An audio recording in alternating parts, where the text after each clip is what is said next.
Miigwech, thank you. So I'll now call upon the flag carriers to post the flags.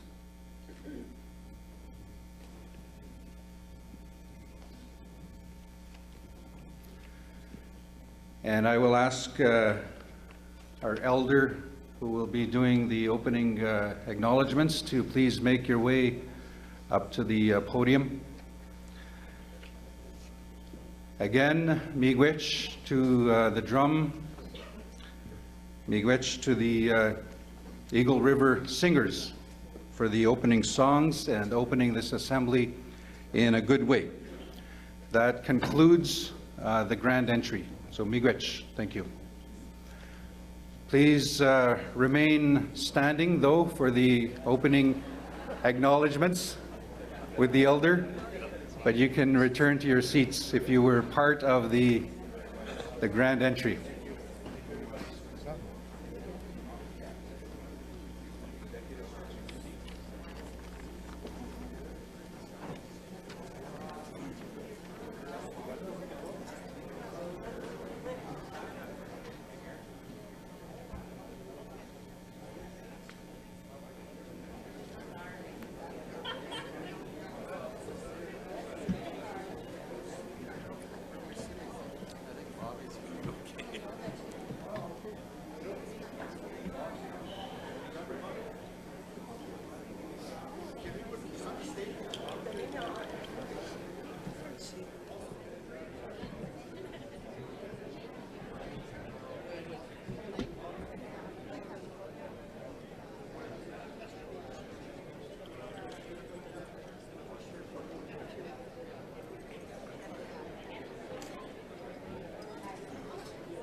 Again, we will be having our opening acknowledgments with the elders, so if we can please very quickly return to your seats so that we can continue as part of the opening protocols.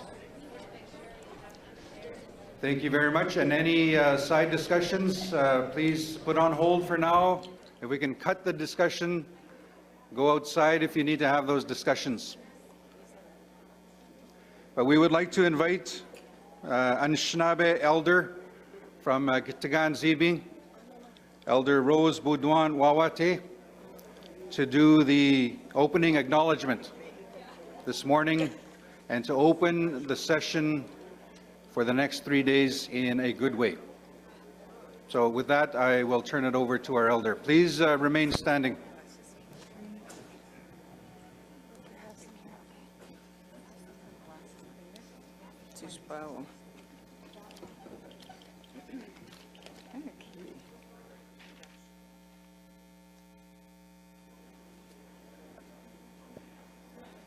Kwekena miigwech kidenam kinu magagi bishaik ki kedoban weni romas weskets kinogi min gomtonset kesen godin gehisök genagas kudadmen ki kedoban nogom da shasig maudo semen ma kinu wesh kabio da siat nisnabek adi do gotche negisiat Ninda swing get to Menenda Negi, whether Maguan Nogum Kijibi, the neo the Manganin. Kawin a kangin and the sea no Gabuyan. Gi wet Maban Godden says Maurice and Kathoban. Adi the snin is now going the Nikiwin, Gi Nuban. Kinway get 6 kiton and Nigans and Niga in Ninak. Oh, Kish, Giganagis Gagon, Ginak. Gigabuild the second. Come, I'm catching a net in the scene, Ginak. No one get Simon and then I hear Ginagish manga give with the most open and says, Pamsi, my dad. Conacan Gin and the sea no ma. Kitbina ni buyan. Kino wish and a snabik. Kav the steward could be nani boats, getting little yachts, could the one, and goes to that win. I gan more the much. And get some in Dandish, my Bishigabuema, a big Isigabuyan Mamoy Ginwa. My name is RoseAnne Archibald. I was born and raised in Rapid Lake. My grandmother delivered me in a log cabin. She was the first one to give me her teaching when I was born. She held my head. For me, this is what I believe, because she was giving me this acknowledgement. But I never knew that I would be standing here in the front, greeting you all. I'm a member from Kitagan-Zibi. I'm married into Kitagan-Zibi. I am very proud of my two communities. I am very proud and honored to represent my First Nation Anishinaabe. And I welcome all of you in the Algonquin Anishinaabe territory. For me, I'm a residential school survivor. I was taken away from my community, Rapid Lake, and moved to Kenora. No place I don't know. They stole me from my reserve to bring me someplace I didn't know. But I also met a lot of young people, children that happened to do the same thing to them. And as a woman, we have to balance ourselves, men, women. Without neither, there wouldn't be a balance. Our Mother Earth, just like all her children that she gave birth to, we all depend on Mother Earth, on Turtle Island. That she is upon water, and water we all have to protect. Nobody can say that they don't know about water, because we were all born. Our mother, when she carried us, we were in water. So we are the protectors. And our teepee, it represents our woman that wears a skirt, the shelter that we go to. So for me, when I was asked to come here to represent my nation, I'm very honored. Because that's what my brother had said, and like I had just mentioned in my opening in my Anishinaabe. I had asked him, "You're such a good leader, Morris." He was just a leader. He wasn't a chief or anything, but he was a leader. Just before he passed away, I asked him, I said, "What am I supposed to do?" "I don't know what I'm supposed to do. I admire you for leading your people and gathering in meetings in our territory," I told him. And he told me, "Kesh, wait. It will come to you. You're not going to go and look for it. It's going to come to you, and you're going to know." And I'll never forget that when he had told me that. And like the elders had said, they sing in their songs that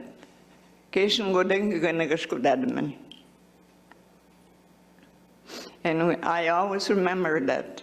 So here I am today doing an opening for all nations throughout Canada.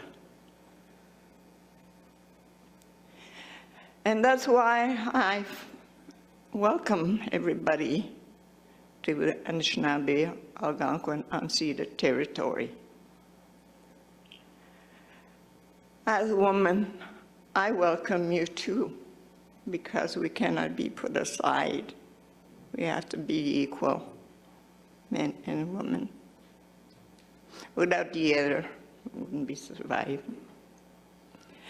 And when I was asked to do an opening prayer, I was kind of not happy with the word prayer.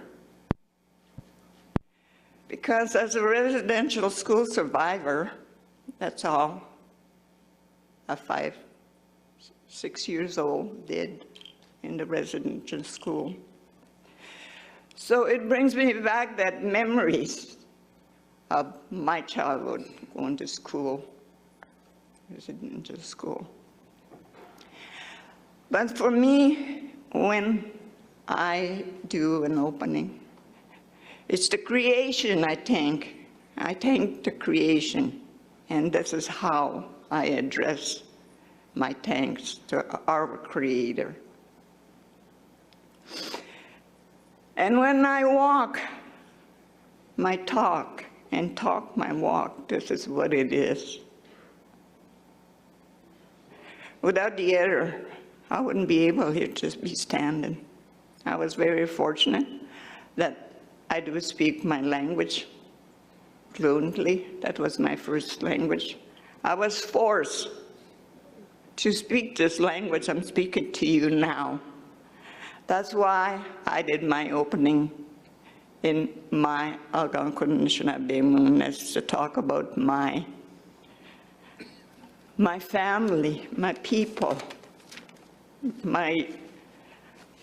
our Mother Earth, our waters on Turtle Island. I am going to explain to you or tell you as to what I say in my opening thanks to the Creator. I acknowledge the day when I wake up. I acknowledge the sun, the moon, the stars, the sky, the clouds, the unknown that we don't see up in the sky. I acknowledge the wind. This is why we breathe. And then I acknowledge and give Him thanks for the trees, the shrubs, all our medicine, all type of trees. There are many, just like us. We're all individual, but yet we're the same. I thank for the beautiful flowers, the fruit that it gave us, our medicine. Then I acknowledge the animals that walk in our territories, that gives us food, the fish that swim in the water. I acknowledge all what in the water. Then I acknowledge the birds that fly in the sky, the eagle and all the other birds. They're all different, but they all use the same air to fly. So this is how I give my thanks to the Creator.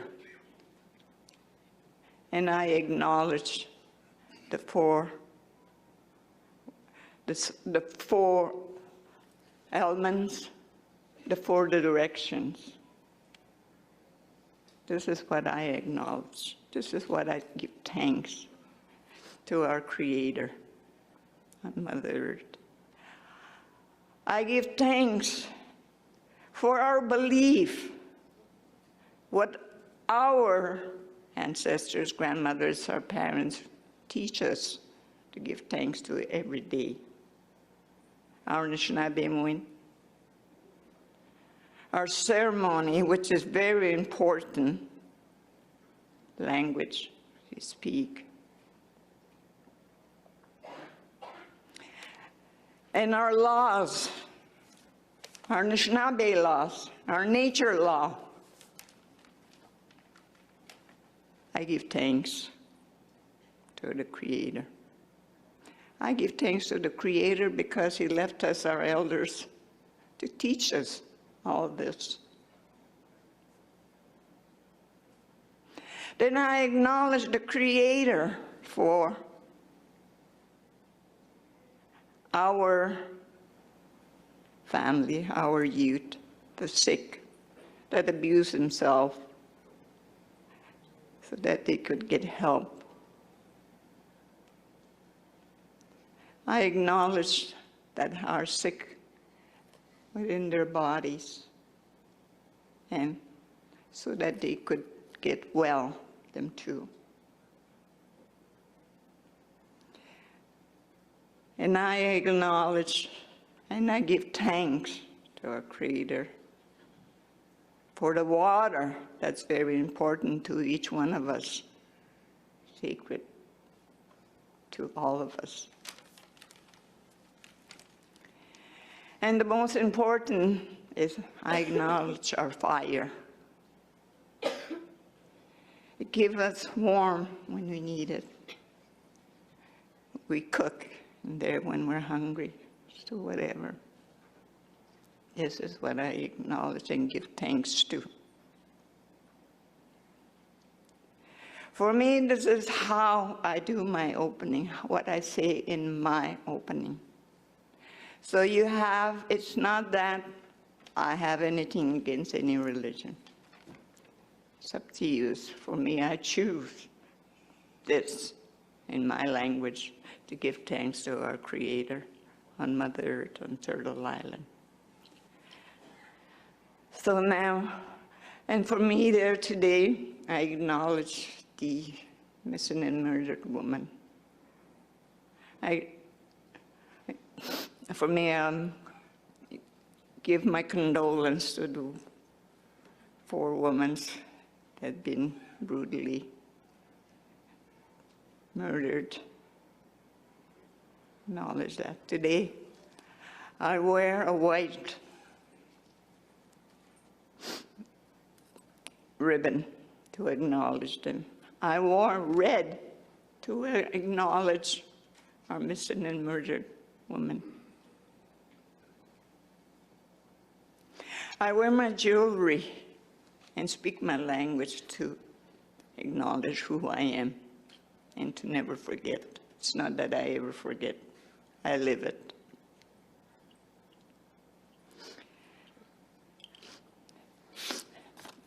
And I know for me, you guys came a long way, and we're all going to work together. We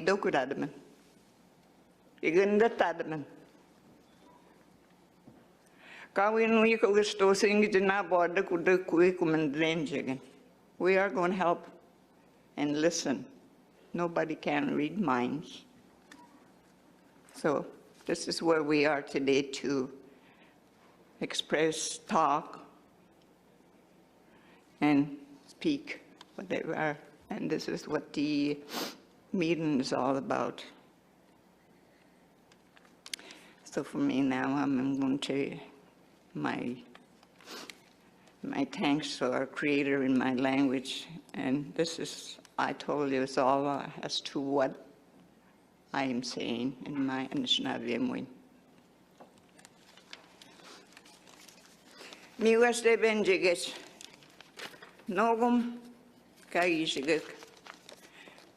Miwas nogum megi uda sabsaman egishiget.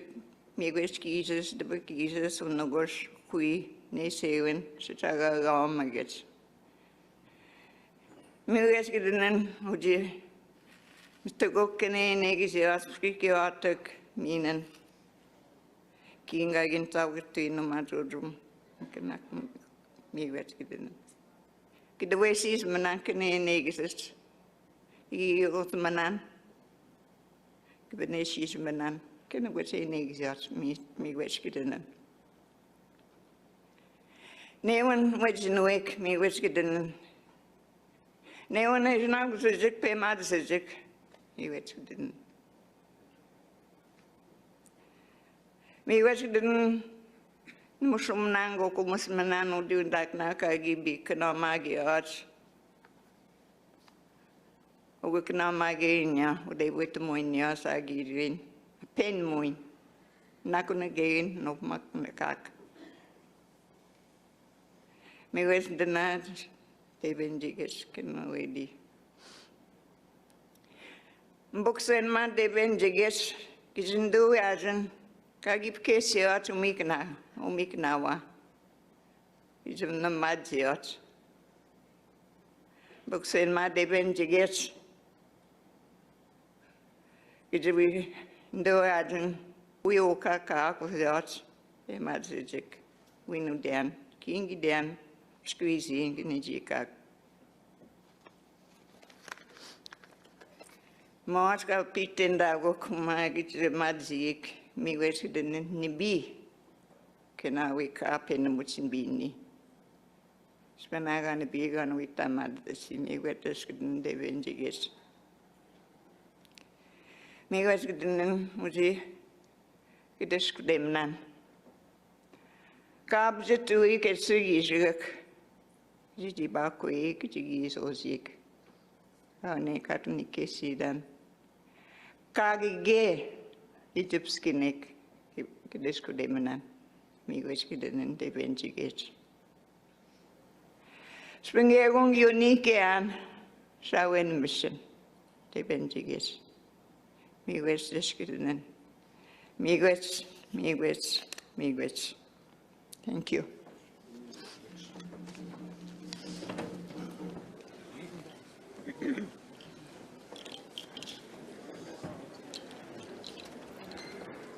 Miigwech, thank you very much to Elder Rose Baudouin Wawate. You may be seated.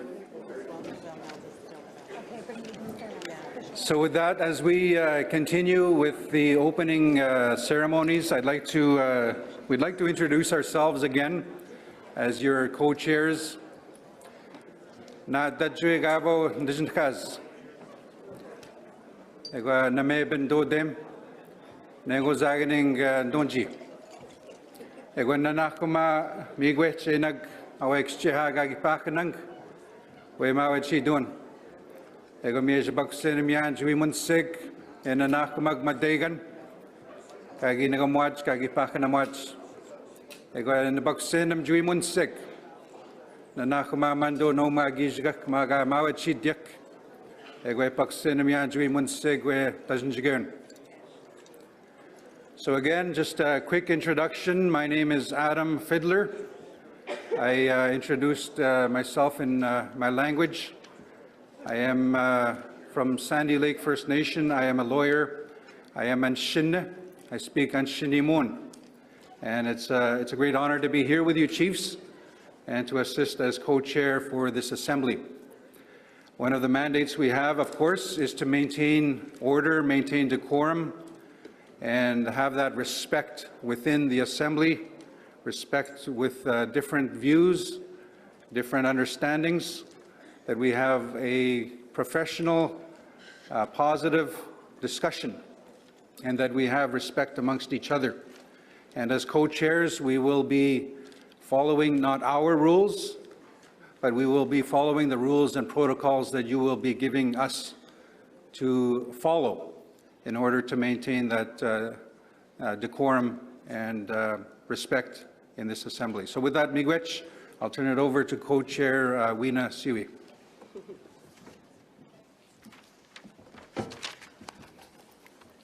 Thank you very much, Adam. First time we co-chair together, and I can feel the spirit of the team already, and so I'm really happy to be here, and it's an honor for me. I will now turn in French to respect the diversity and the balance of our of the fact that we spoke both English and French for a reason that we all know. So, bonjour, mon nom est Weena. Hello, my name is Weena Siwi. I am Huron-Wendat and a member of the Anishinaabe Abitibi Wini First Nation, also known as Pikogan. The two nations, the Huron-Wendat and Abitibi Wini nations, are located in Quebec. I'll be your co-chair with Adam, your bilingual French-English co-chair. Can't understand what I'm saying. This is a good tip that translation device would be needed because it's going to be a bilingual assembly.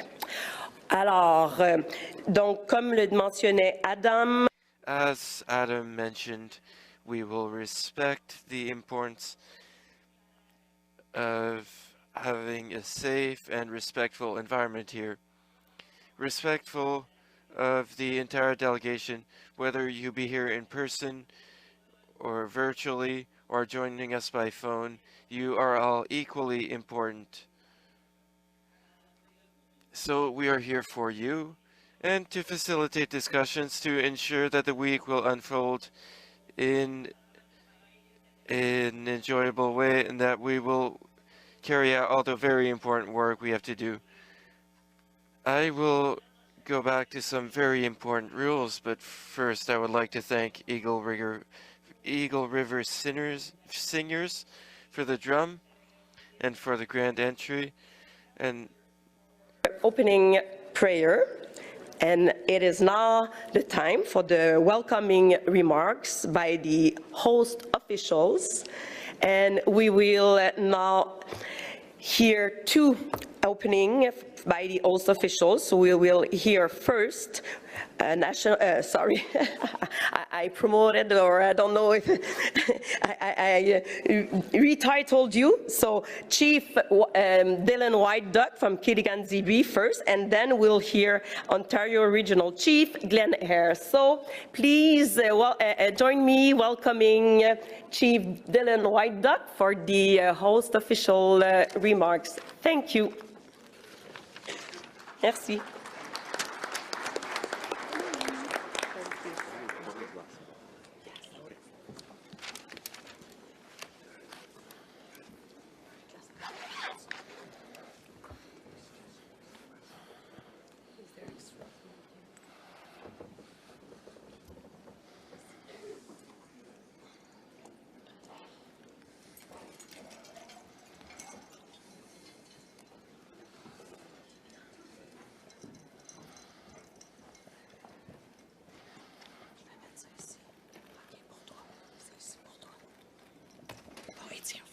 Okay, thank you. Minoshaba, Kwekakana, Ogama Wabushishi, Indigenous, Kitigan-Zibi, Anishinaabe, Donjaba. Good morning, everyone. My name is Dylan White Duck. I'm Chief of Kitigan-Zibi, Anishinaabe. And I'm here to speak today, to welcome you. I had this big fancy speech that I was going to prepare and say, but I think it's best to always speak from the heart and just wing it. For me, this is a proud moment for me. The reason being I'm saying this is like speaking at the Super Bowl. This is our Super Bowl, really. That's the way I feel. And, you know, I'd like to acknowledge first our National Chief RoseAnne Archibald, who works day and night and advocates for our people across Turtle Island. The regional chiefs here at the table here today. All First Nation chiefs and councils elected by your membership, tribal councils. It's a sacred duty, I feel, to be a chief, to work for your people. And I think we take that title for granted. And the reason I say we take it for granted is you only have so much time to work for your people. And for me, it's an honor. And you should all feel proud. That's the way I feel. I want to acknowledge the staff of the AFN as well, who works day and night. And I have a profound appreciation for staff being an elected official and a chief, because without your staff, nothing moves. And I always say this, you work at the pace of your people. and your administration. And I see that time and time again here at the Assembly of the First Nations, the dedication of all the staff that works day in and day out for this Assembly. So I want to acknowledge those. The drum, I'd like to acknowledge the drum here this morning. It was great to see our fellow Anishinaabe people drumming. Also want to acknowledge our elder here, RoseAnne Archibald, for the opening remarks. Wate. She just whispered at me, Wate. I hold this feather here today, and it kind of got stuck in my little satchel thing here. And that's a bad sign. I don't know why.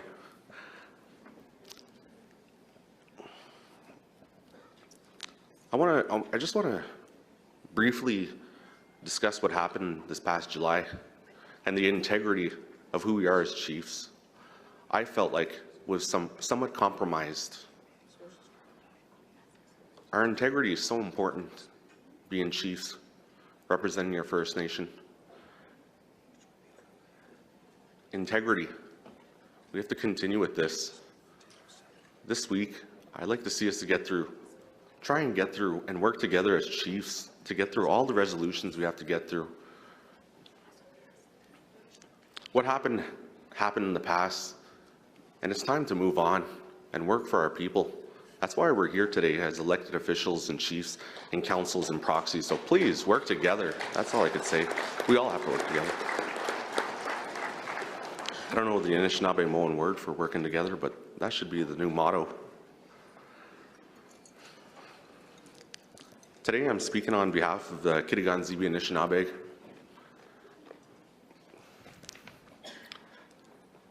And I want to raise the concerns, and I implore the government in Canada to listen to some of these demands that I'm going to speak of here right now. The Rights of Indigenous Reconciliation Table process for negotiations for First Nations across Canada is not working. And many chiefs here today know this table, are part of a table like this. And I'll be honest, it's not working. I implore the government of Canada to change this process at once. I want to commend and acknowledge my mentor, our former Chief Jean-Guy Whiteduck, who filed an Aboriginal title claim in 2016 on December 8th, almost to this day. And the reason why I bring up the RSD table is because we're leaving this table, because Canada's not working with us. And many of you probably have a similar situation, but we're leaving this table. And I'd like to thank and commend the BC Nation Chicoltan for your tremendous victory and moving us forward in a process of recognized title. When I speak of title, it's title to the land. And Kitigan-Zibi will be moving forward on our title litigation case on downtown Ottawa and LeBreton Flats. So I want to commend the BC Nation and Chicoltan. And I want to mention to all those investors and developers, tread cautiously if you're developing on a subject title territory and lands, because we never surrendered and we never ceded that territory. And many First Nations around here in this room have never surrendered, and they have unceded title to their territories. And I acknowledge the Treaty First Nations too that got something beneficial for your nations. With that being said, I want to thank you for giving me this chance to speak here in front of you all today. I want to also mention it's good to see a lot of chiefs working together. That's the key. And I want to welcome you to our ancestral and unceded, unsurrendered Algonquin and Anishinaabe territory. In conclusion, I want to thank everyone for being here today. Integrity, hope, compassion, that's what we need here this week. So I want to acknowledge the feather I'm holding today. It was gifted me today. I have 3 feathers here, actually. One's from my grandmother, one's from my mother, and one's from a former national chief. And this is the feather I'm holding today, is Ovid's feather that he gifted me. And I want to thank him for that, because this is a nice gift from him.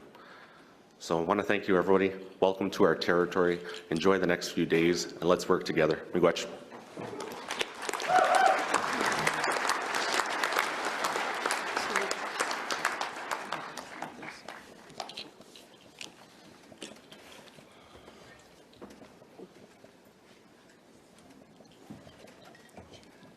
Miigwech, Chief White Duck.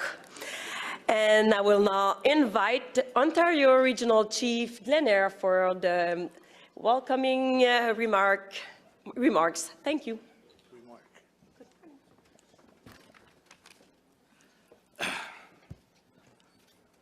Ah, bonjour. Bonjour.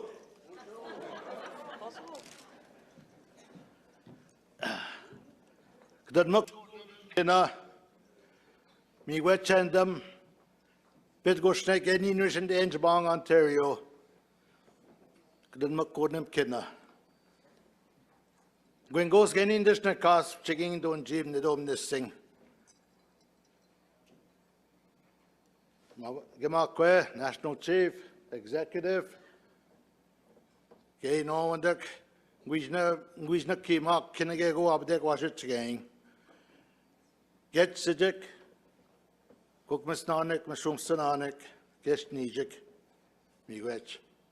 Kegino, me action, the Manash wonder one guns ejection, the one maybe that thought man the Nakin, Miigwech all game and Argent Gid was snort.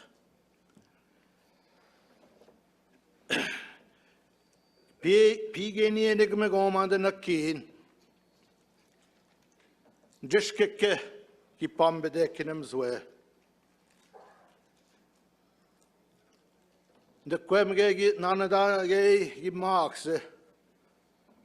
After school, it's not again more in give me to now. Man, the she wouldn't go minute, ma. We be the cook going. Then it's shim got the game with kid oak. Book said min them, kinna, and ching, no go shinda. Chid up the make, eggy no. Jim the top of the make, we be the going. We me got the make man didn't just kick. Shashugan in on ching the up none way. Minagon the queb. Me yabe and yat in the queb. They wet on our way. Book said Minnesco can again gay men change in the top of the main way. Minax never no chimenanik. Pige enigma go, ye kit, Gobzindo Nimkina, Gobzindam. Ningandinian, not Madwin. Kashiwetan Bejik Dowsy. Madbuko gay no ge mark. No was said mark ye no gek. Get nim the go, but talk kagna. Kunen oak, Naki, Naki. We knock a dance, get a dance buying. Kid me the Kunen nim knock. Gay no, she was not so gek. Nano me, and Ginad Monguis, and Jagabak in the thing. Upshugungis nuggets, Kamigi Hita. Mabo the name the bit knock nigger Menjugunung, and Jagabak in the thing. Giquez make. Anish Necken Daswin a yaman. Guide night question see you. Git quetto shrigo. What gay git quetto.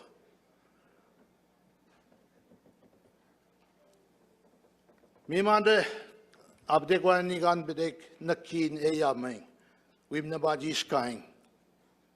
We've scosia the Jiminanik, gay notion and wedding the mudbook. The question upon us in the name of Jacobowski, Jack knocked the game and gain over my doors in the Adwa, gay go Toronto, the Queen's Park named the boat. Name the Chingano, don't watch him or the.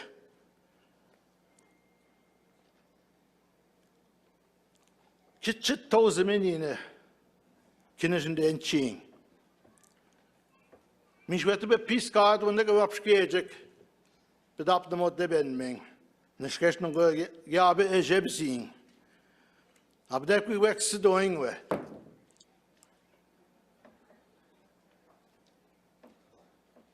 Gnunde senakke. Eskabni gdana batin me. Kdabnu jibin ana gegi no gego, quishige me, gego we aming, namage we shunia king. Mida se battashning, kaidepses nukke. Gay abdekatin, quina kito nawe. Jishke, bevan bede kokdonsen edap nagadek na quain ge, next nagadinj bang. Kadabno jiminanik ma jauk. Mi will be shuk abdeka or me coming, we should throwing inch bang. We not such again, gin way we not then mang the no jiminanik. Yauk and kit talking, a ken not wish kick. I went to Jagnash. The no jim ken da sugni, the no jiminanik. Mandake en ein snab even a yaman gagino in a kino kin make the vendanawe. Whenever that Tamsur on snab and was a quest carding. Nimne gego temgat one me coming. When the gay content chigas chick James Smith Cree Nation McQueen Markane and Gugek. Snugget Jay Buckwe. Me just man the basic debate the marsh. Gagin with Jayang, but Gagin range buying gay no we should turn our rascal and go give me Gazoxonia. We knock it in gang Shane Kane. Skekkeneke, we knock den mang them no Jiminanik. Just take we, object tum, ke, quindom dana. Manda Canada age gadek.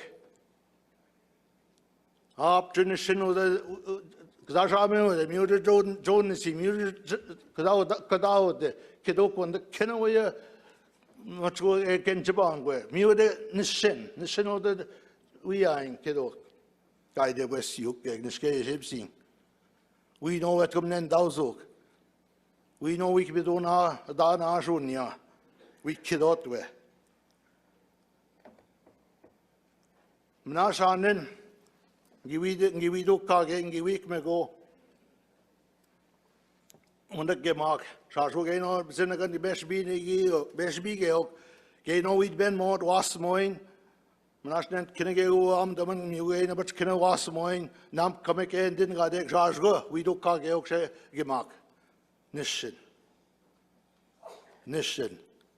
Migek Pibangi Shem Wam the Bengego Nigan Shine. Next Sabun Jashgo Jene, we do Kagea. No was in the Nani Buana Quenma, Elmer Coshain. Kinoki Kenma Elmer.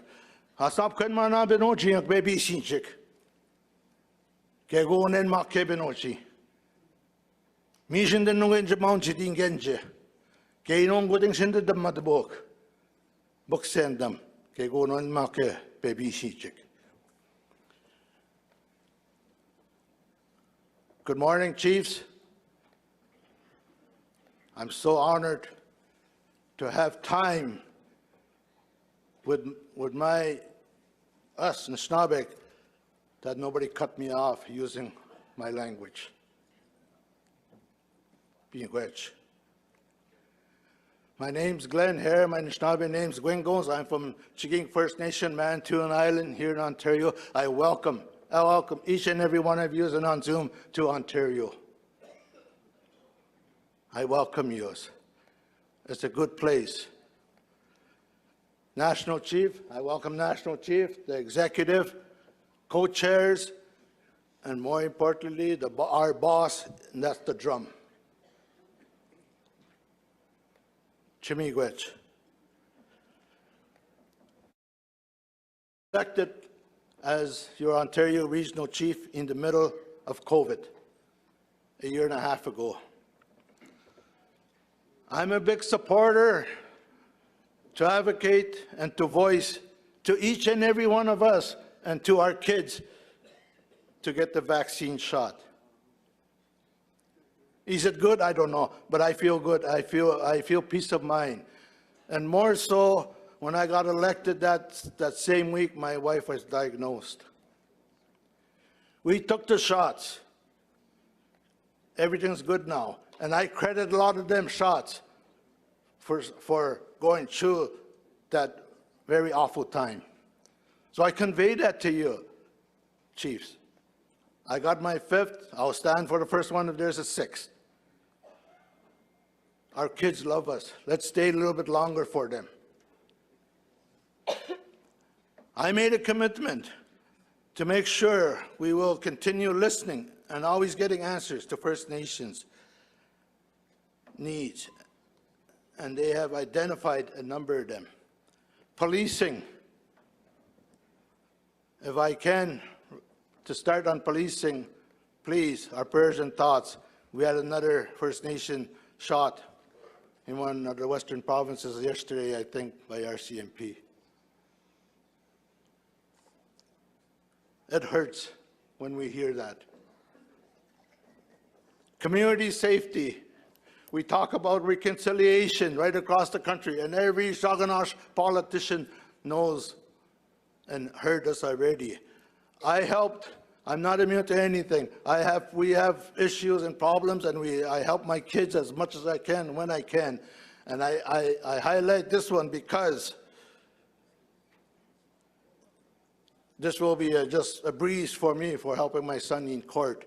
But when the judge asked me one specific question, Glenn, how much education you have? I just took a second look and I said, whoa, I said, no, Judge, I will answer your question. Nishnabeg, my age, I'm 67. We lived, we seen the harshest of the harshest. You asked me how much education I have. You had no reason, there's no reason you had to ask me that. But I'm going to say, it is, we got slapped around, kicked around, hanged in the courtroom, in the closet. We were starved, we were raped, we were killed, we were put in the backyard. That's my education, Your Honor. I was hurt. Somebody said I should take that to human rights. We sat across justice people the other day, and I told them this story, and I said to them, I will not push it as some ministers are asking me to, because you will beat me in court. But I will share this story everywhere I go. Don't treat us like that. Don't ask me how much education, but for you, but I have none. My education are right here. Every one of you, starting with the elders. Look how far they brought me. I say miigwech to you. And the well-being is a high priority for our communities. First and foremost, I'm a voice for them. I bring their voices wherever I sit, and it's not easy sometimes. But it is, they ask me, and I bring it there. If we want to deal with something, put it on the table. Don't go around it. I don't enjoy some of them, but I am doing my job. I hear my colleagues that it's hard. So we continuously ask for your support. Thursday, the Prime Minister will be here. If I'm here, I'll sit down. I will be here because the Eagle staff were the last ones to leave. But I met with him the other day. First time in 5 years, he gave me 2 minutes. I don't want another 2 minutes. 2 minutes for 5 years of something. That hurt me, still does. But chiefs, take the opportunity for your communities and your citizens to meet with him. I encourage it. I hope he gives you more time. So, a couple more. I want to say miigwech to the chiefs that invited me to signing ceremonies with the hydro partners in hydro now in Ontario, energy, the windmills, and some mining companies. This is what we've always been asking for, chiefs, you chiefs, is to be part of revenue. And we're starting to see some of it now come to reality. In closing, the number, this is 37 years for me now, chiefs. I've sat here many sunrises with Elmer Crochane, former AFN elder. Sometimes we would only be the two of us, but he said, Chief, it's okay, let's go.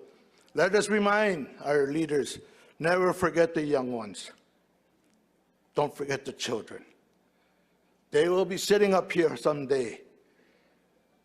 Don't forget them.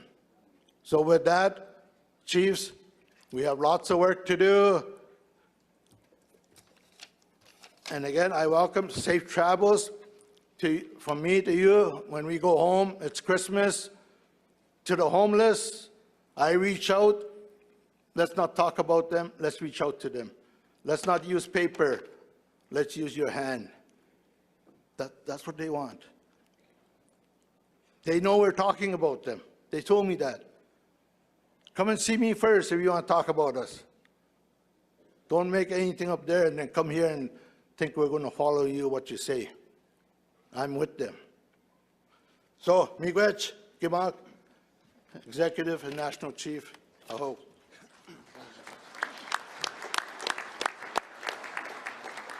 Miigwech, thank you very much to Regional Chief Glenn Hare, and miigwech for the words in the language.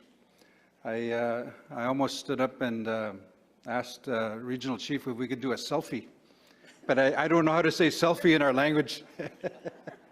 So somebody said we look alike, but I don't think so. Much later here. Anyway, with that, I'd like to now call upon National Chief RoseAnne Archibald for her opening comments and opening remarks for this assembly. National Chief.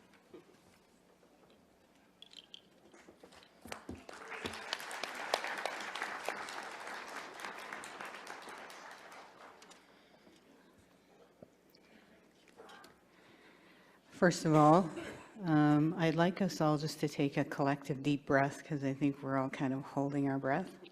So,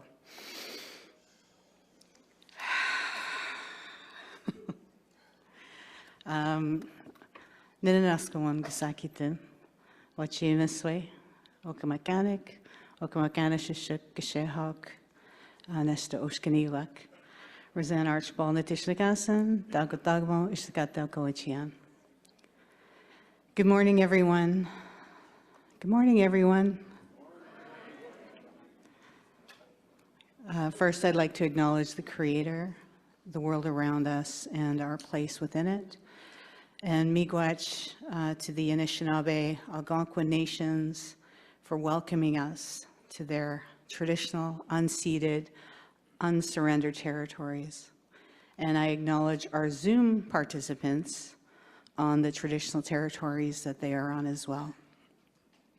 Miigwech to our host officials, Chief Dylan Whiteduck, Kitigan Zibi, and Ontario Regional Chief Glenn Hare for hosting us and welcoming us. Miigwech to Elder Wayne McKenzie and Kokomas Roberta Oshkabewisons for the sunrise ceremony and the prayers that were lifted up by 5 pipes this morning. I also want to say miigwech to Elder Rose Baudouin for opening our gathering in a good way. And I want to acknowledge the drum, the Eagle River Singers, and all of the sacred items that are connected to this meeting all across Turtle Island. Miigwech to our co-chairs, Weena and Adam. I want to thank you in advance for getting us through a very full agenda. We plan on having a productive and positive meeting, and we're determined to get the work done. Welcome to the 2022 Special Chiefs Assembly.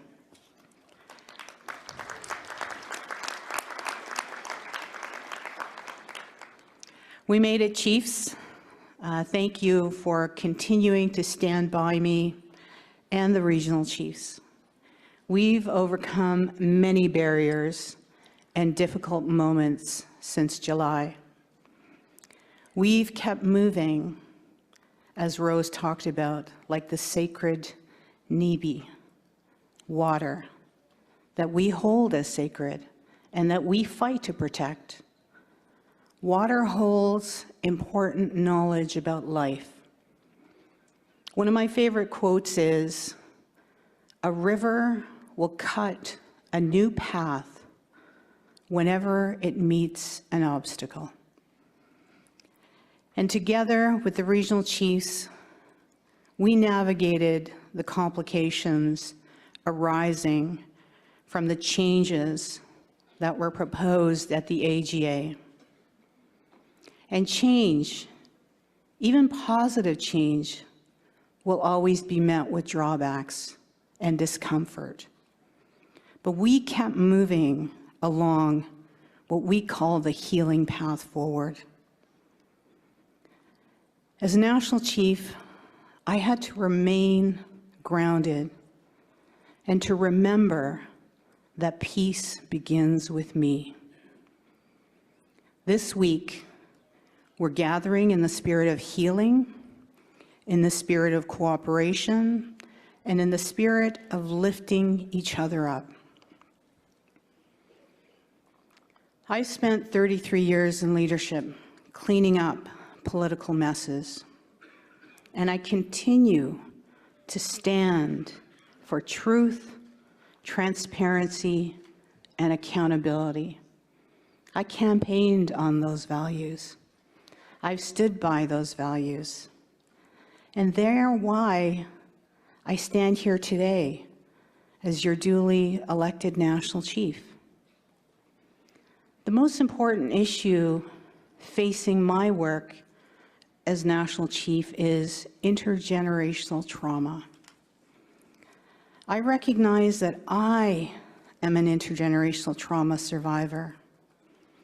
I often quote Dr. Pamela Toulouse, who wrote that 100% of First Nations people suffer from intergenerational trauma.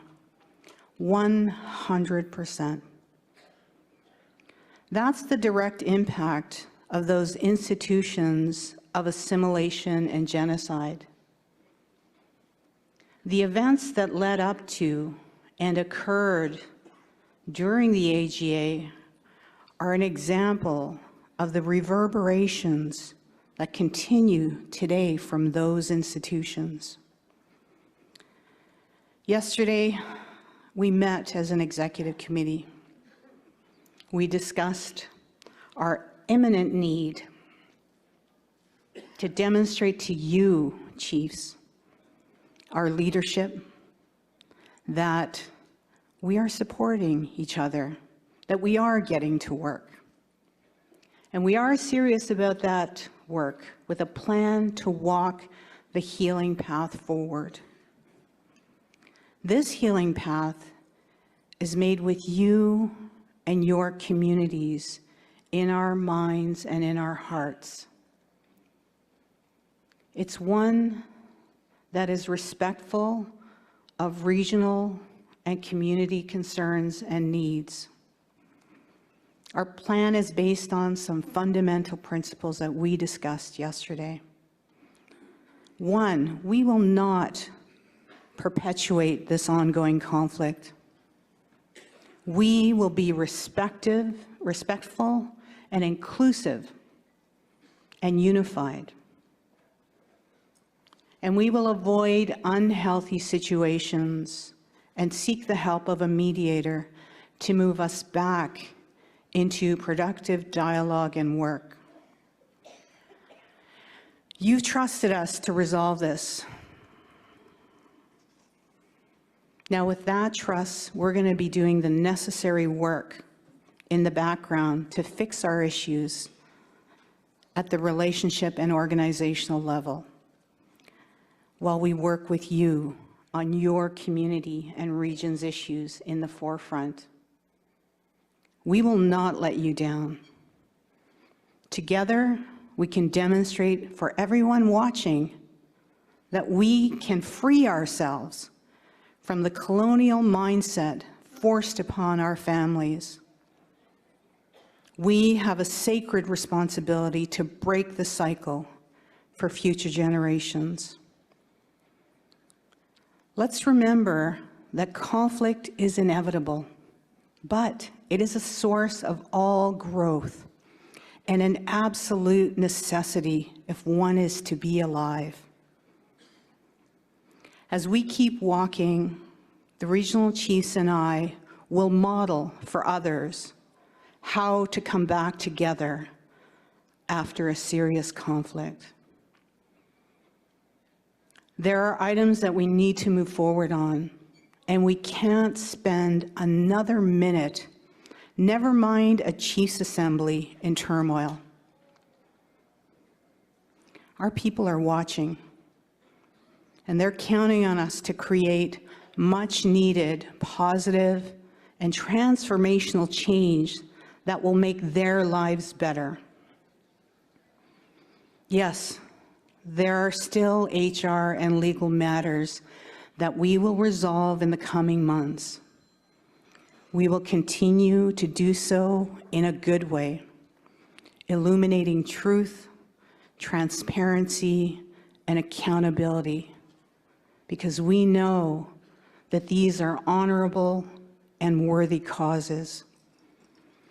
In the months since the AGA, I've made every effort to heal and create harmony in the working relationships that I have with regional chiefs. In the new year, former Justice and Senator Murray Sinclair will be assisting us with conflict resolution and mediation. In the meantime, I've heard loud and clear from chiefs across Turtle Island, from leadership across Turtle Island, that our important work must continue and not be slowed down by inner conflicts at the AFN. You'll notice that I traveled to many communities since the AGA, all across Turtle Island, and people ask me, why are you traveling to communities so much? And I tell them, I need to be connected to the people that I serve, to listen to them, to sit with them, not only celebrate with them, but to grieve with them. I'm not the national chief who will sit in my office in Ottawa. I'll be on the ground level as well as high level.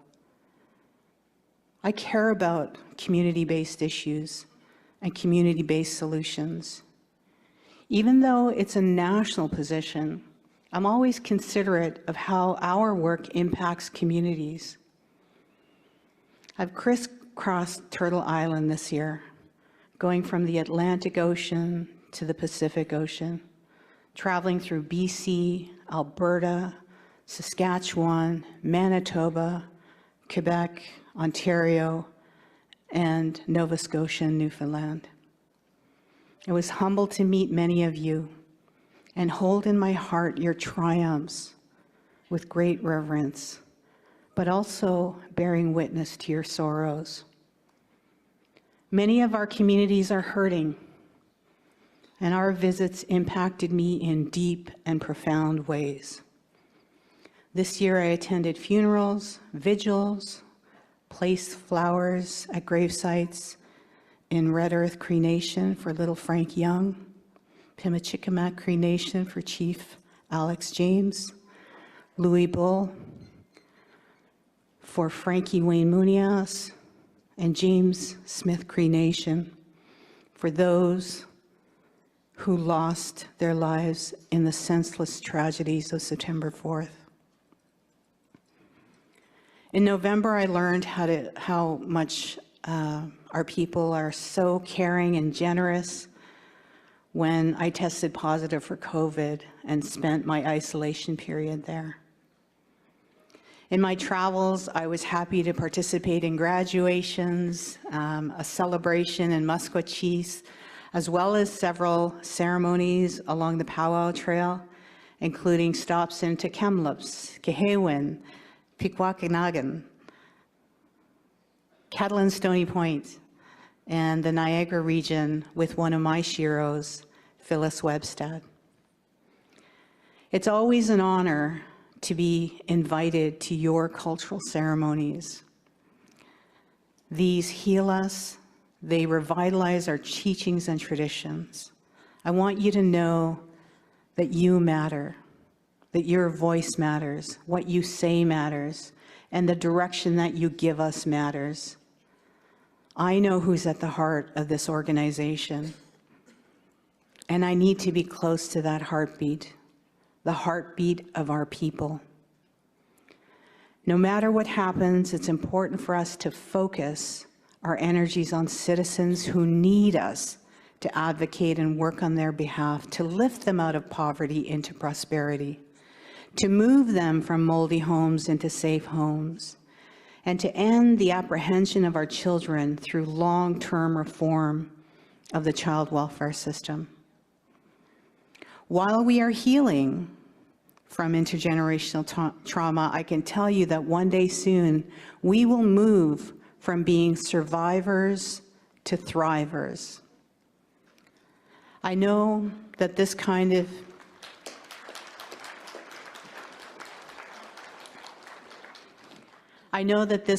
eternal optimism is what we need. Our little ones need it. Our families need it. Our communities need it. In the National Chief's Office, we've accelerated our work on evolving and updating the PBM MOU with the federal government, as well as submitting a proposal to establish a national prosperity table. There have been many moments in what I like to call herstory, where it was my honor to represent you as National Chief. For example, being one of the 2,000 who were invited to the funeral of our longtime treaty partner, the Crown, Her Majesty Queen Elizabeth, greeting the Pope when he arrived on Turtle Island for his apology in Musqueam, and recently attending the Grey Cup as the first National Chief to perform the official coin toss, which was a lot of fun. But for the second half of my term, there are many other priorities around healing that I'm looking at, including a renewal of our relationship with the Crown, the establishment of a national healing fund, and ensuring that MMIWG is actioned to ensure safe and protection for our women, and finally, to realize a future where our sisters are loved and cherished and treated with dignity and respect always. I want people to know that I'm not doing this by myself. I'm lucky to have like-minded and like-hearted people in the National Chief's Office, and I want to introduce you to them. And I'd like them to stand when I say their names. My Acting Chief of Staff, Joyce Hunter, my Senior Executive Assistant, Samantha Lickers, my Special Advisor, our new Executive Assistant, Dana Hickey, and our Director of Communications, Andrew St. Germain, and our Junior Communications Officer, Cameron White-Eye. We also have Casey Atchingham, who's our Women's Initiative Coordinator, and online we have Ashley Albert, who does our policy work. So thank you for giving them a round of applause. But for this meeting this year, we have a number of invited guests who are significant. Kim Murray, the Special Interlocutor for Missing Children and Unmarked Graves and Burial Sites, Minister Patty Hajdu, Minister David Lametti, Minister Marco Mendicino, Minister Mark Miller, but also joining us this week are Yves-François Blanchard, who's the leader of the Bloc Québécois, Jagmeet Singh, the leader of the NDP, our own Prime Minister, the Right Honourable Justin Trudeau, and we will also have a message from the official opposition, Pierre Poilievre. But I'm looking forward to 3 successful days. I do want to say miigwech again to the regional chiefs across Turtle Island and to all of their staff. They work hard throughout the year. I want to acknowledge the Secretariat staff as well for the great work that they've been doing. And I want you to know, as a National Chief, I support you. I support the leaders in this room. And I love you, and I'll be there when you need me. Let's continue to work on our collective vision of happy, healthy children surrounded by the love and care of their families, living in safe and vibrant communities. We have much work to do, and I'm prepared to do that work. Ninanaskamun Gasakitin. Ninanaskamun in my language means I am grateful, I am thankful, I thank you, and Gasakitin means I love you.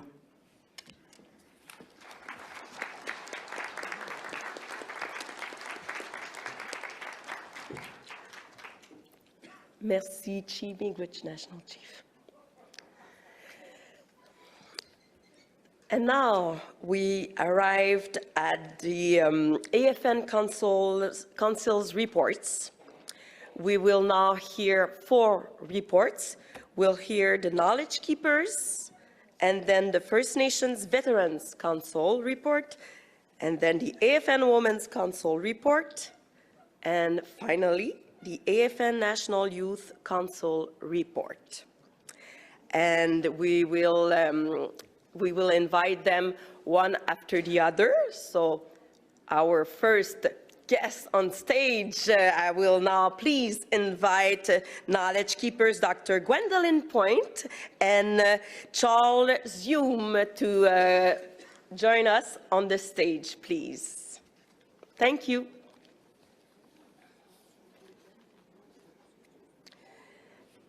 And technicians, I would just ask if you could please put on the timer, just as a tool, always it's helpful sometimes to know how fast the time is passing by. So if you could please put 7 minutes on the timer, but I won't interrupt. Thank you.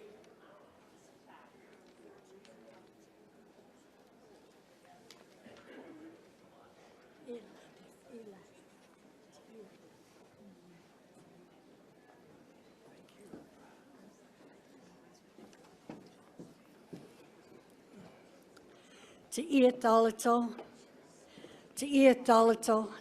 shashkowet de hummel te squee, halkamel de hummel te stalo. My traditional name is Shashkowet. Language we speak is Halkamelim, and I'm Stolo from British Columbia. I'm honored and humbled to be the BC Knowledge Keeper and the co-chair with our dear friend Chuck Hume for the AFN Knowledge Keepers. To Iatalato, to our regional chiefs, national chief, to all our regional chiefs for all your good work. To Iatalato, Teto Atiayes means the good work being done. I'd also like to acknowledge the traditional territory that we're on of the Algonquin people. We say Holmuch in our language. There's no term for white people or black people.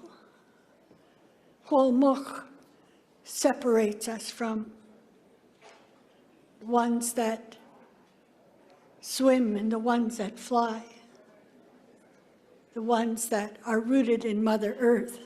Holmuch is a person. So to Iatalato, to our dear families and friends in this beautiful territory. To start, I'd also like to acknowledge the dear elder for her words and for the prayer. And I always ask those, and I'm asking each one of you to accept the blessings that were given to us this morning. That's really what feeds us, sustains us, is our connection to the Creator. So to Iatalato for the song as well, the heartbeat. As soon as you hear the drum, everybody gets quiet. It's a strong connection, again, to the Creator. With that, The knowledge keepers have been working within this political structure of AFN since its foundation. And the council, I've witnessed over the years, providing spiritual and political guidance to the staff at all levels of the organization. And I know it makes a difference. The work that's being done is not easy.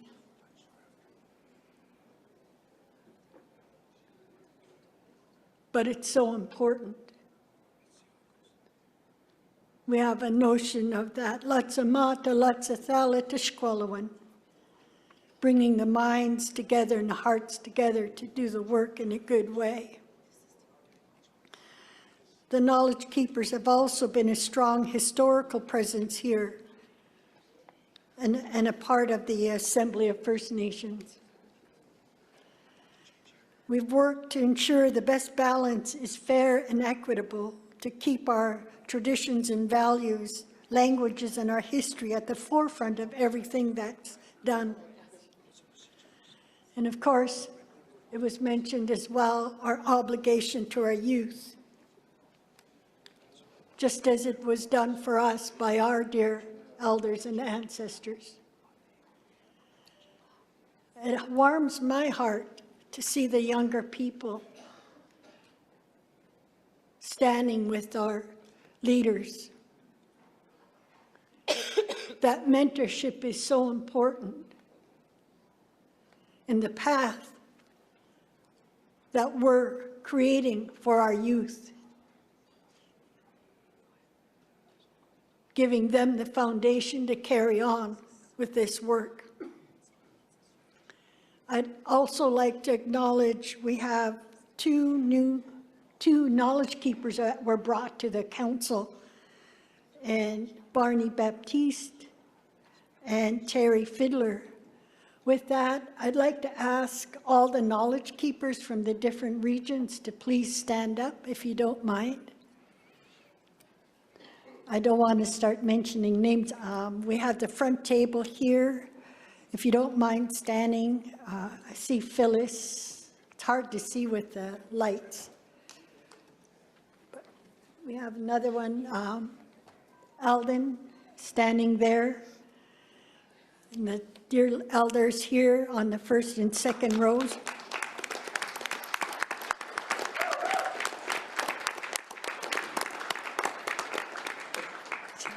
Thank you so much for what you've done for your region.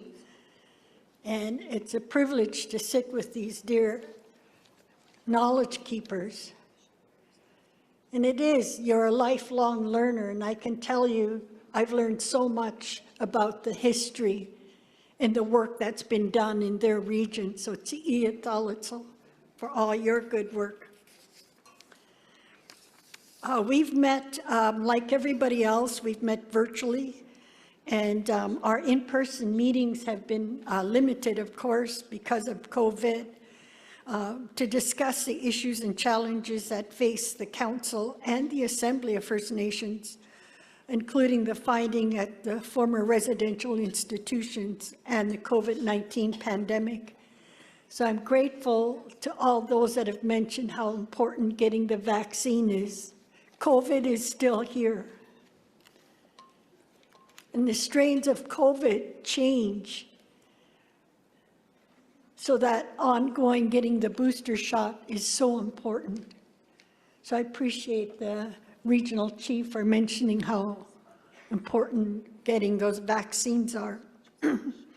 We also continue to review and recommend, have recommendations to improve our own terms of reference and provide that advisory role in the chief's committees by providing the knowledge keeper services.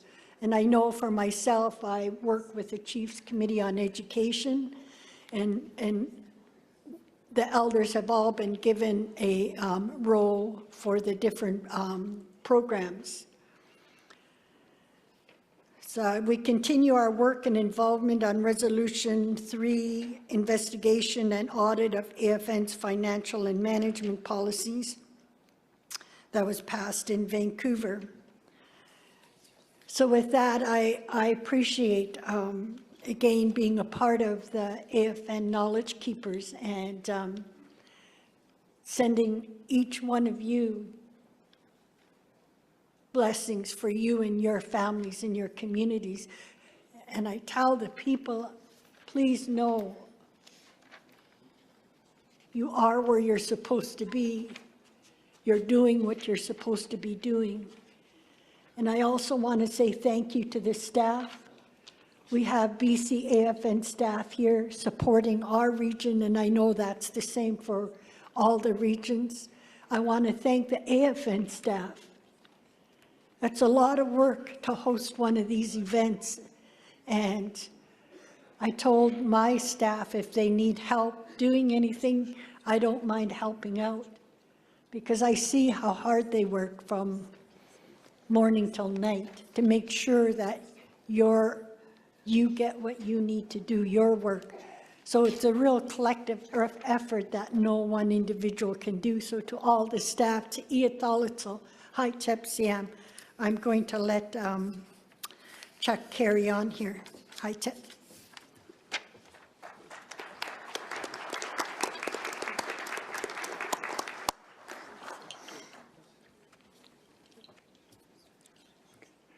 Yes, thank you very much, Gwen. It's been wonderful. I guess her and I were elected almost a while back, and it's the first chance we've had to stand together and say a few words. And I think, you know, it's very, very important we look back and the ground that we've tread on already. You know, we've come a long ways, but we still have a long ways to go yet. And I know COVID kind of slowed us down, but I want to thank our regional chiefs for all the hard work that they do. And it's been wonderful. And of course, one I'd like to thank too is Slawani. She seems to keep me going. And I also share a seat back home with Mary Jane. And could you stand, Mary, and say welcome to everybody? Raise your hand, say hello. Yes. Realizing, you know, it's been yesterday, I guess, that we lost Mr. Duchesne, and 4 years back. And, you know, I talked to him a long time, and he always mentioned, you know, that the position that we hold is very important as leaders. And I think, you know, when you look at the elders, we are the definite leaders of our youth, of our people back home. And we want to congratulate especially our people back home. If they're listening, we're going to try our best to have a good working session. And it's important that we get the work done that's assigned to us. Our people are waiting for what we need to do here. And we are still engaging and try to help other elders within their region by sharing information and ensuring that everyone is kept up to date on issues impacting us all. Currently, we are expanding the role of council and representing regions with the appointment of regional representatives document. Knowledge keepers stood with and continue to provide spiritual support to the communities. Chiefs and members who were and continue to witness the findings of the horrible genocide and legacy of the institutions of assimilation and genocide in Canada. The Council will continue to provide assistance to the AFN Executive Committee AFN staff, AFN chiefs, committees, and continue to provide support, guidance, and vision for all Quint Council activities. The AFN maintains its support for the efforts of the Knowledge Keepers Council. It is essential that First Nations culture and perspectives are reflected in the work conducted regionally and nationally, and to fully integrate the input and participation of the Council into all its work. In closing, I want to make sure to mention, despite ongoing challenges that come with the pandemic, we have continued to hold hybrid meetings such as this. One, to continue our important efforts using virtual tools to maintain contact and continue to provide spiritual guidance on an ongoing as-needed basis. With that, I would like to wish you and your communities good health and safety and a wonderful holiday season. And also, I will say a few words in my language. Dajau garat I dan manan shil than kukanta shu wa dajau danina shu shokuche kudo wa makuna rajena maduna kukanta shu dajau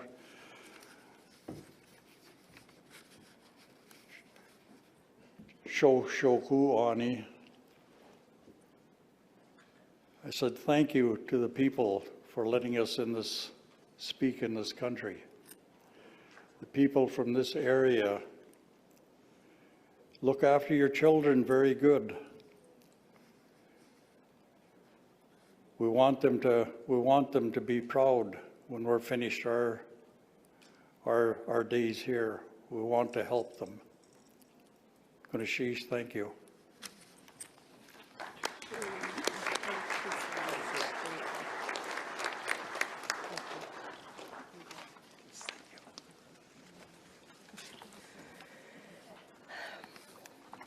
Thank you very much, Dr. Point and Charles Hume, for your reports. Thank you. Okay, just before announcing the second report, I just want to make an announcement, because as you notice, there have been some slight changes to the agenda up online, and I want to give you all an idea what is the planning. Because as every great assemblies, we're a bit behind schedule, the usual, but we'll get to Christmas at the same time. I'm kidding, but we'll adapt, and this is what we propose for the agenda for today. So I'm not adopting the agenda right now. I'm just telling you when we will adopt the agenda, actually. So we will finish to hear the three last reports of the council report. So 3 reports left, and then we'll break for lunch for 1 hour, and then we'll come back with a presentation with sign language with Marsha, and I saw Marsha. Thank you for being here. So we'll do that right after lunch.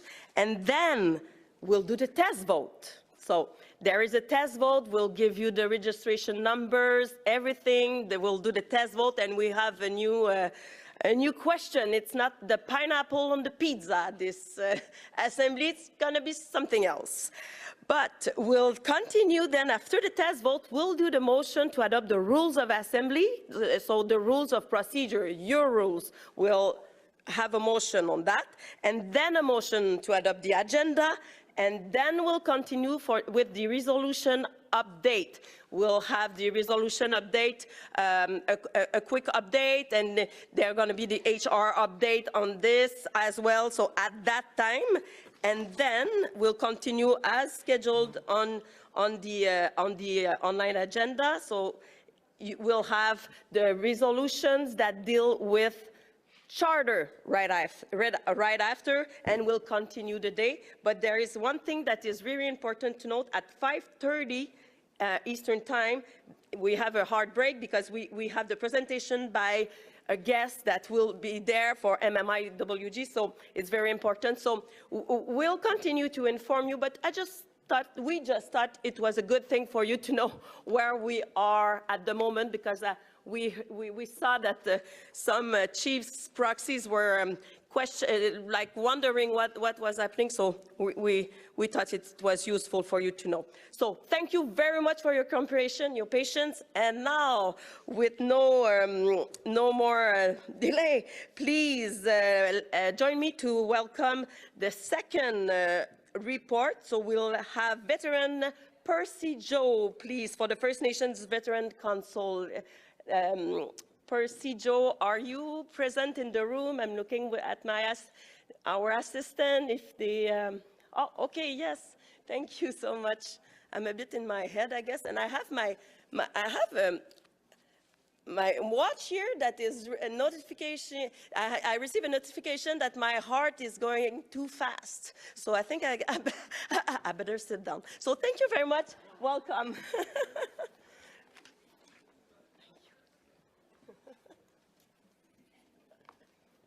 Thank you very much. First of all, I'd like to acknowledge the unceded territory of the Goncold people, and I'm happy that they have allowed us to do our business in their territory. I'd also like to acknowledge the presence of our national chief, regional chiefs. Thank you very much for the hard work you do for the people. I'm sure they're very happy to be able to see you if they're out there somewhere in the TV land or whatever. The First Nations veterans have a long history of Assembly of First Nations who have been part of the Assembly since the development. The Council itself is comprised of First Nations veterans, some who have fought in international wars and conflicts, and which includes peacetime through peacekeeping missions across the world. As a council, we are striving to assist First Nations veterans, families, and communities. The intention of the First Nations Veterans Council are to ensure that we can provide a voice and concerns raised by many First Nations veterans who have suffered from the trauma of service or war and the impact it's had on the families over generations. We have also like to extend a welcome to the representatives elected to join the First Nations Veterans Council this past year, just to show we now have representation from each regional across Turtle Island. Your experience and desire to work for veterans' families and communities will help us to continue to do our part for them as well. The key activities and accomplishments in August of 2022, the First Nations veterans met with the Assistant Deputy Minister of Veterans Affairs to address common concerns of the First Nations Veterans Council members and allied organizations, discussed the gender-based analysis work undertaken by the Veterans Affairs Canada, and to continue the development of a proposed letter of understanding between the Veterans Affairs of Canada and the First Nations Veterans Council. The LOU would establish our main pillars for discussion and to be more forward with the overhauling of the outreach activities that Veterans Affairs Canada provides to First Nations veterans, families, and communities. The 4 The four main pillars for discussion and consideration are the following. 1, the establishment of a record of all First Nation soldiers. 2, the assessment of a current outreach activities in place within Veterans Affairs Canada. 3, the creation of a resource position within Veterans Affairs Canada. And the 4th, commemorative activities. The Council also met with the Veterans Ombudsperson to discuss their work with veterans. In 2022, the Council has successfully hosted several meetings, and the areas of focus for the 2023 are the following.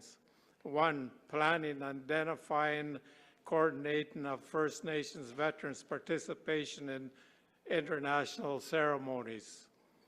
2, the First Nations veterans working sessions to plan key priorities and activities. 3, the proposed meeting for 2023 will include exploring working relationships and continuing to foster relationships with the National Veterans Ombudsperson. B, the Dominion Command, the Legion Group. C, the Veterans Transition, the Veterans Emergency Transition Service. And D, the Veterans Affairs Canada. In closing, I'd like the AFN will continue to support the efforts of the Council while encouraging and inputting participation of the First Nations Veterans Council in assemblies such as this one. And we will continue to work to provide guidance to the AFN executive committees and AFN staff.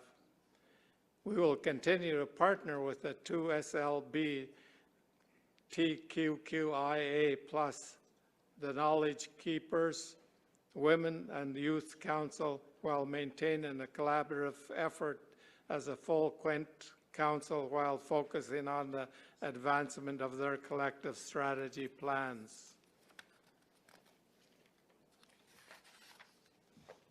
Despite ongoing challenges that have come with the pandemic, we've continued to meet using virtual tools to continue our advocacy and important work. We will still be able to convey our concerns and use of the united voice to keep contributing, planning the development of policies which will have a positive impact on veterans, families, and communities at large. In closing, I would like to wish everyone and their loved ones good health, safety, and a very happy holidays in the future here coming. I also like to recognize and acknowledge the present serving members that are serving around the world, protecting our freedom here in Canada, and also acknowledge the families that are left at home waiting for their loved ones to return. Hamat, Koksham, Kokokst, Marcy, Miigwech, thank you.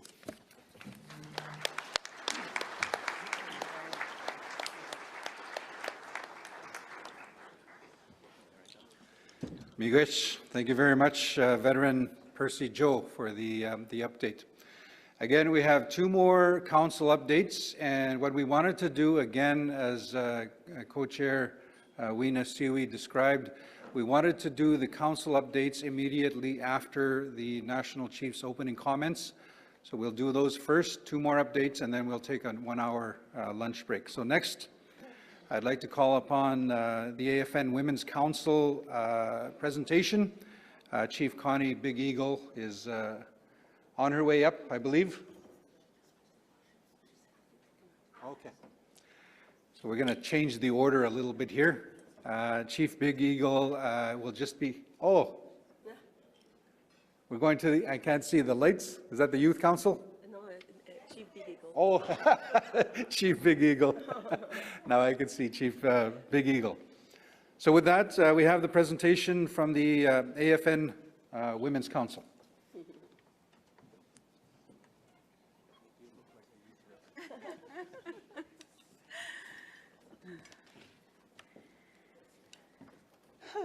Good day, everyone. First and foremost, I want to acknowledge Creator, another day of life and another day of breath.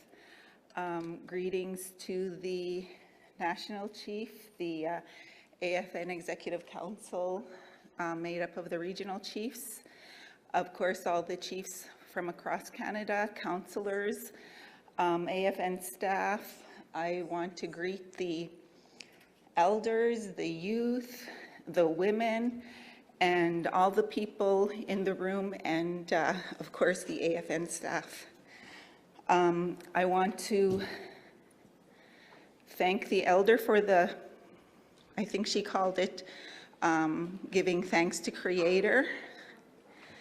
I appreciated her words. My mom was chief of Ocean Man before I was, and she always said that we needed our men to create balance. So I appreciated those words from her. So I am going to do the highlights of the written speech for me, and then I want to go off script a bit. So I'll do that first, and I'll let you know why I'm going off script afterwards. So the AFN Women's Council, oh, and I also want to acknowledge that we're on Algonquin land. So the AFN Women's Council, we just had an election. I was re-elected last, I think it was in August, for a 3-year term, and the vice chair is Doris Anderson from the Yukon, and I want to welcome a new member of the AFN Women's Council, Chief Joanna Miles from Newfoundland.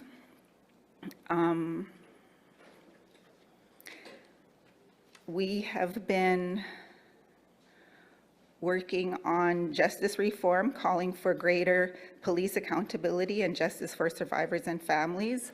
We're working on forced and coerced sterilization. And I also want to ask the Assembly of Chiefs to support the resolutions that we have coming forward, which is support for the family of Chantal Moore and implementation of the 231 calls for justice, as well as resolution coming forward, mandate to co-develop criminal code amendments for criminalization of forced and coerced sterilization. And next month is going to be the anniversary of my 20th year in leadership, and public speaking is still one of my most unfavorite duties as chief. So please bear with me. Plus, I'm going off script. So please bear with me, and I hope what I'm going to tell you now doesn't go by you. So I feel compelled not to stick with the speaking notes that were written for me because of what happened in Winnipeg, the 4 lost women there. And so I wanted to tell you about the heroes in my life who helped me become the person I am today, who helped me be a chief who stands here before you today. And of course, I want to acknowledge my mother as the biggest influence, the biggest teacher in my life. But I also had other people who influenced me, who helped me get where I am today. And when I was about 4 or 5 years old, and I'm guessing some of you are going to be able to relate to this, I remember sitting in a car parked in the back alley behind a bar, and our caregivers were in there, and they had bought us Chips, Coke, chocolate bar, And so there we were, as children, sitting in the car, eating our chips, Coke, and chocolate bar. And time was going by, so I had an older cousin who was with me. She's about 4 years older than I am, so that would have made her 8 or 9 years old. And the reason I'm telling you this, too, I better clarify, is because these women are my heroes, and any one of my heroes could have gone murdered or missing because of the circumstances and situations that we were put in. And so here we are sitting in this car in a back alley. Time's going by, we're getting bored, we get out of the vehicle, we kind of play around the vehicle, then we make our way to the playground. Night comes, we make our way back to the car, and we fall asleep only for our caregiver to come in, drive us back to the reserve. But this older cousin of mine who was with me, I felt safe and I felt secure because she was 4 years older than I was. I felt like I was being taken care of. I was being looked after. She was a big girl and I was okay. And we were talking about those experiences as adults a few years ago. And it wasn't until then that I realized that she wasn't a big girl. She was a little girl. She was a child like I was. And I couldn't imagine her fear, or if she was like scared or worried, because I didn't have to be. I was being taken care of by her. And when I realized that she was a little girl too, as an adult, I cried. I wept for her. And another scenario is we spent the summer at my aunts and uncles one time, and they were addicted to alcohol, and they could be violent when they were drunk. So I had two older cousins who were both their daughters, who they'd have been about 8 to 10 years older than I was at the time. I was 6 years old. And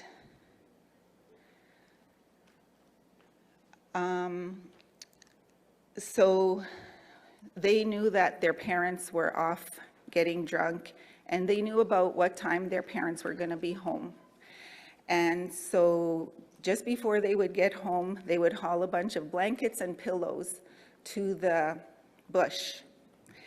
And they would round us younger kids up, and we would go sleep in the bush. And so there I would be, covered in blankets, surrounded by my cousins, listening to the whooping and hollering and the yelling and swearing off in the distance. And these two women, older cousins of mine, are my heroes, because I don't know what would have happened if we stayed in the house, but because of them, I never had to find out. They protected me. They kept us safe.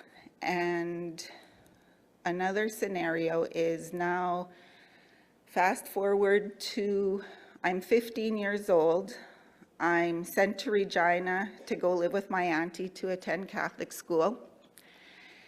And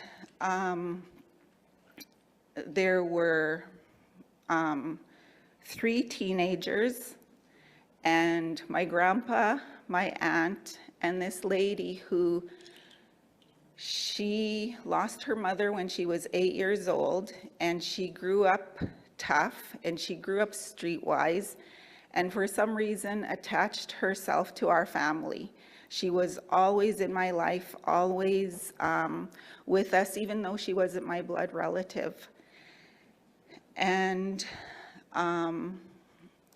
she was also living in the house. So there were 6 people living in the house in a low-income home. And my aunt's meager paycheck couldn't take us through the month, and sometimes there would be no food in the house. So this woman, she would be around that time of month when the food was getting scarce, she would go somewhere. She would leave us for a few hours. And when she came back, it was usually late at night, and she would wake us up to eat Chinese food with her.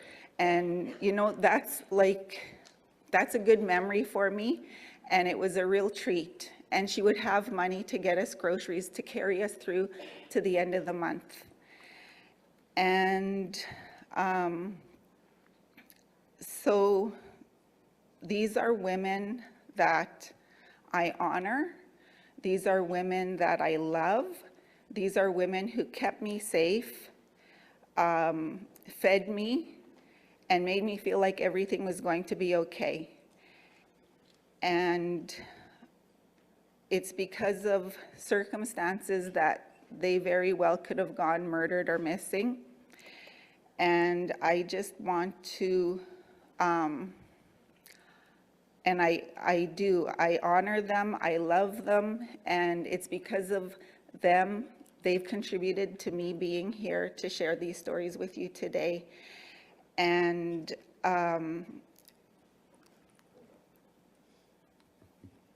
because of those circumstances, and because they could have been in positions where they went murdered or missing, I wanted to share that with you today to show you that I'm sure that I'm not the only one in this room who has those heroes who helped me get here where I am today.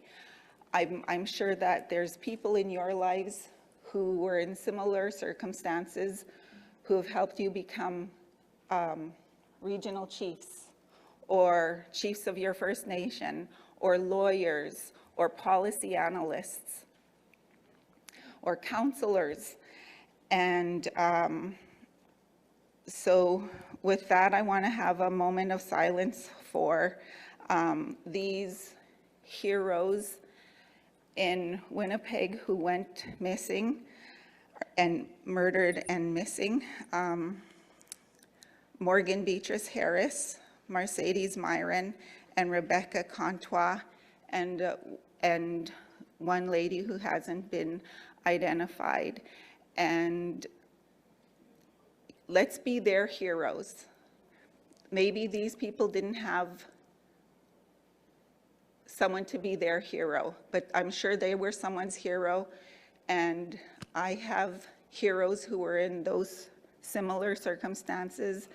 And part of what we wanted to do as the AFN Women's Council was have a moment of silence for these ladies in Winnipeg and for all your heroes and my heroes. So if we could have that moment of silence, please.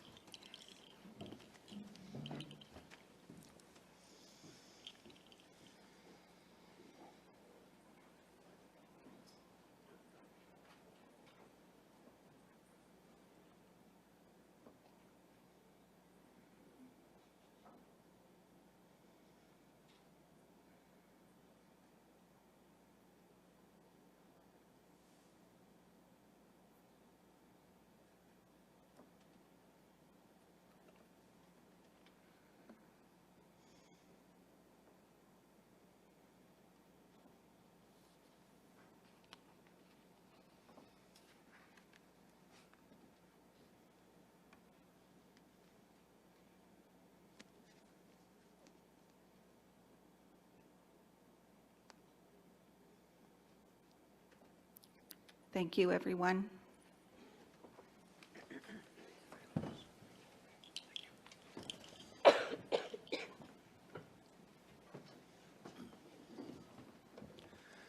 Miigwech, thank you very much for acknowledging and taking that time to pause with a moment of silence.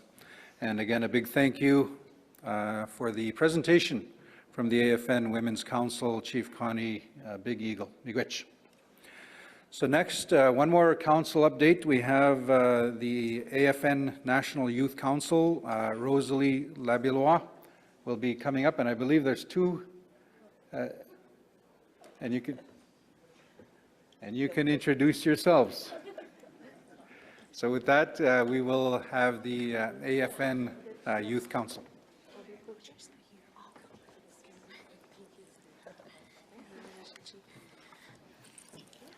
Hello, everybody. Dalisi Rosalie Labilwa, Dalewi Okbi Ganjik, Nigano Sukchid, AFN National Youth Council, Walaliok Dandelbe Dayo, Gadwakma Dig Melgiganodi of Dandelian Grasultig.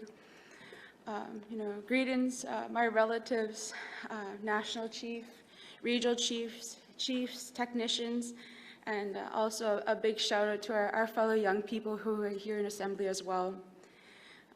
I also just want to thank Chief Big Eagle for sharing her story. And, in recent conversations that I've been having with some of our young people, we're reminded of those who have come before us and being able to uphold those very special protocols. And yesterday I was reminded that it was the 3rd year anniversary of the loss of our former chair, Elmer Cushane from Saugeen First Nation. And I know a lot of times in the work that I do, I reflect upon, if Elmer was here, what would he do? Or how would he support us? And, and able to help facilitate this space and share that reciprocity of this time and space that we're asking of you. I will start off in sharing a short prayer song, and then I'll pass it on to my colleague who is here with me.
And at this time, I'll pass it to my colleague, Winter Dawn. Thank you, Rosalie. So, bonjour, bubundish nakaz, going igwanishna baywinson, my gandadam, mujishkinigamandinjaba. Hello, everybody. I'm a last-minute addition to today's presentation, but it's an honor to address you all. My name is Winter Dawn Lipscomb, and I'm from Wujishkinigan Nation in Treaty 3 territory. And I'm so honored to represent my community, my territory, and my region. I want to express, on behalf of the National Youth Council, our thanks to the Knowledge Keeper for their opening for the Special Chiefs opening the Special Chiefs Assembly in a good way. I'd also like to acknowledge our portfolio holders, Regional Chief Adamick and Regional Chief Picard, and thank them for all their hard work and dedication to our portfolio. We're very grateful for the opportunity to connect with you and share a very important address to the chiefs here in Assembly.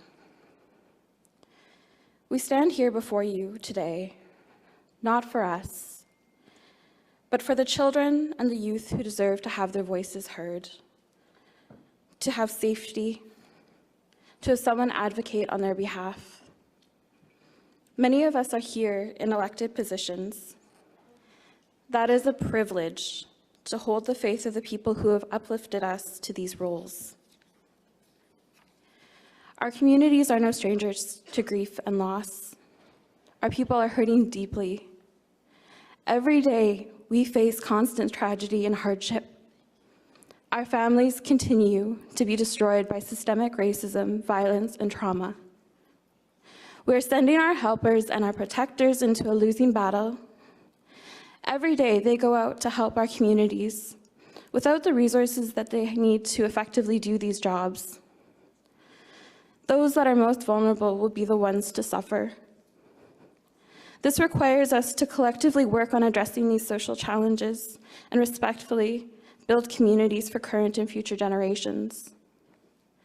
Despite all the progress that we've made, all the time that we've spent talking about these issues, it is clear that we aren't making the progress that we owe to our people. We must come together in good faith and focus on our collective goals, not let ourselves stray off the course. We have eyes on us, not the eyes of the government, not the eyes of other organizations, but our people. How can we go home at the end of this week and be accountable to the people who believed we were worthy of the roles that we're in? What right do we have to hold these positions if we aren't actively trying to advocate on our nation's behalf? As someone in an elected position, I hold the youth that stood behind me in my heart, and I carry their strength with me. It is a responsibility that I don't take lightly, and so I urge you to remember that we must continue to show our youth that we are advancing their quality of life across the territories. What are we doing for mental health? How are we advancing discussions on safe drinking water, on affordable housing, food security? These are the priorities that our children, our youth, our families, and elders have at the forefront of their minds. Demonstrate that you care. Take action and show us that our futures matter. I appreciate the opportunity to address you during this assembly, and I'd like to pass it over to Rosalie to finish the rest of our address. Rich.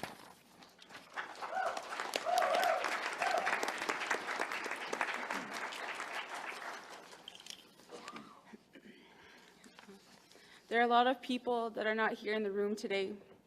The everyday people who benefit from our commitment to advocacy and dedication to creating a better future. Those with lived experiences and those who carry traditional knowledge don't have access to this space and these conversations. We have a responsibility to go back to our people, to elevate grassroots voices, and to share knowledge with them in return. There are solutions that have been created at the grassroots level, waiting to be realized. It is up to us as leaders to shoulder this responsibility. Our nations depend upon us. They place faith in us to do the good work and act in their best interests. When we don't do the work, it is our children, our youth, and our futures that are suffering.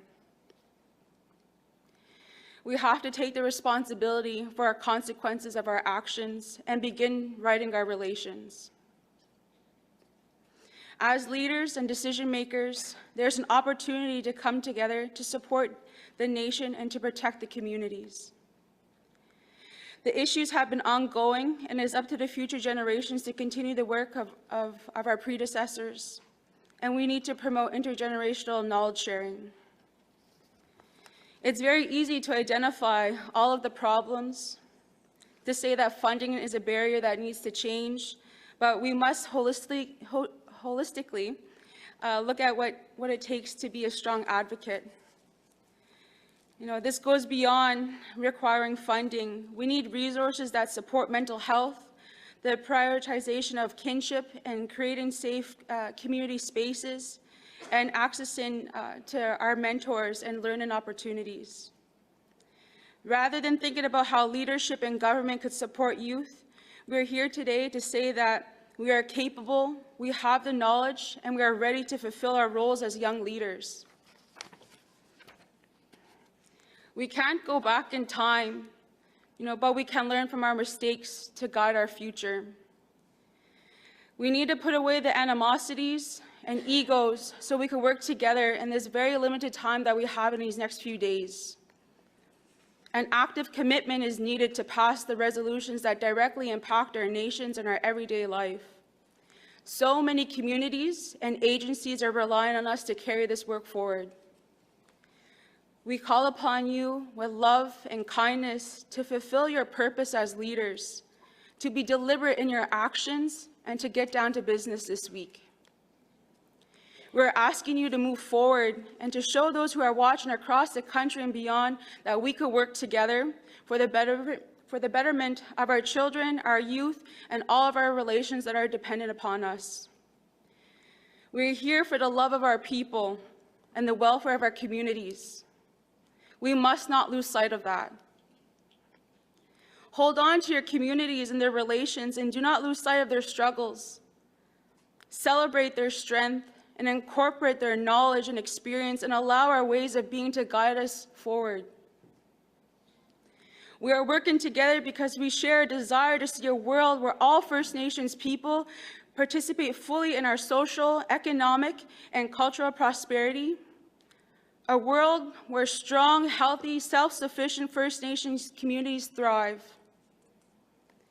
We acknowledge the many challenges still before us, and there are many success stories, but there are still many communities that are still struggling to break down the barriers of poverty and dependency.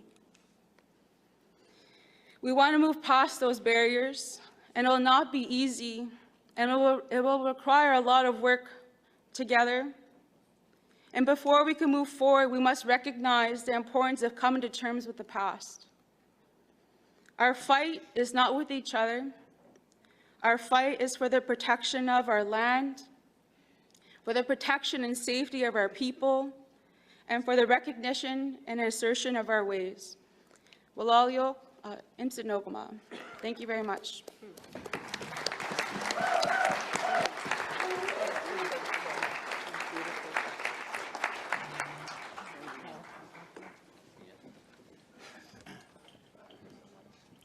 Miigwech, thank you very much to the AFN National Youth Council, Winter Dawn Lipscomb and Rosalie Labillois for that presentation and actually very powerful message and song. So once again, let's give them a hand.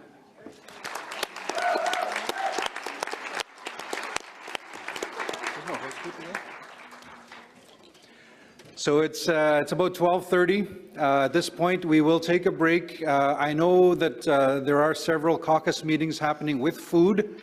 If you're part of that, you're lucky you get food. Otherwise, you're on your own. There is no meal being provided. But we will be back here at 1:30. We will reconvene. Have a good lunch. Thank you. Thank you.